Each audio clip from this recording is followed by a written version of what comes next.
প্রস্তাব করিতেছি যে স্থানীয় সরকার বিভাগ বিষয়ে আলোচনা উত্থাপন কল্পে হিসাবের খাত 137 স্থানীয় সরকার বিভাগ শিরোনামাধীন 34 নম্বর দাবি হইতে 400 টাকায় হ্রাস করার হক এই প্রস্তাব করছে। মাননীয় স্পিকার, আসলে 400 টাকায় কোটি কোটি টাকার ভেতরে 400 টাকা বলাও কেমন লাগে, কিন্তু এটা আসলে বলা লাগছে এই কারণে যেটা একটা ঘৃণিত প্রস্তাবের মতো, ঘৃণা জানানোর বা ঘৃণা প্রকাশ করার একেবারে সর্বনিম্ন ভাষা মনে হয় এইটা।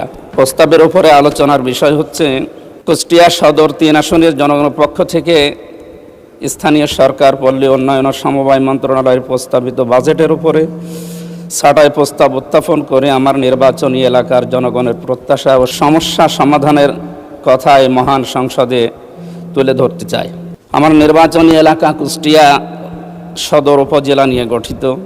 জেলার প্রশাসনিক ও বাণিজ্যিক কেন্দ্র হওয়া সত্ত্বেও স্থানীয় সরকার ব্যবস্থার বিভিন্ন সীমাবদ্ধতার কারণে এই এলাকার জনগণ কাঙ্ক্ষিত নাগরিক সেবা থেকে এখনও পর্যন্ত বঞ্চিত হচ্ছে। মাননীয় স্পিকার, বিশেষ করে দ্রুত নগরায়ন ও জনসংখ্যা বৃদ্ধির ফলে কুষ্টিয়া পৌরসভায় যানজট, জলাবদ্ধতা, অপরিকল্পিত বর্জ্য ব্যবস্থা, বিশেষ করে ড্রেনেজ ব্যবস্থার সংকট দিন দিন তীব্র থেকে তীব্রতর হচ্ছে। শহরের বিভিন্ন সড়ক ও ড্রেন সংস্কারের অভাবে বর্ষা মৌসুমে সাধারণ মানুষের চলাচল দুর্ভোগের চরম আকার ধারণ করছে।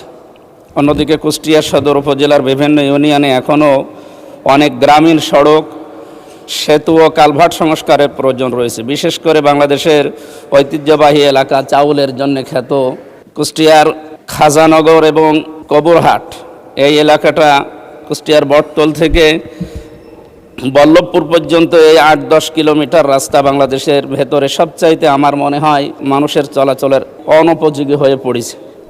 সুতরাং এই অবকাঠামোর উন্নয়ন অপরিহার্য। জরুরি পানি ব্যবস্থা সরবরাহ এবং কুষ্টিয়াকে আধুনিক করার জন্য স্থানীয় সরকার মন্ত্রণালয়ের যে সমস্ত বাজেটগুলো সামনে আছে এগুলোর পূর্ণাঙ্গ প্রকল্প বাস্তবায়ন আমরা দাবি করছি।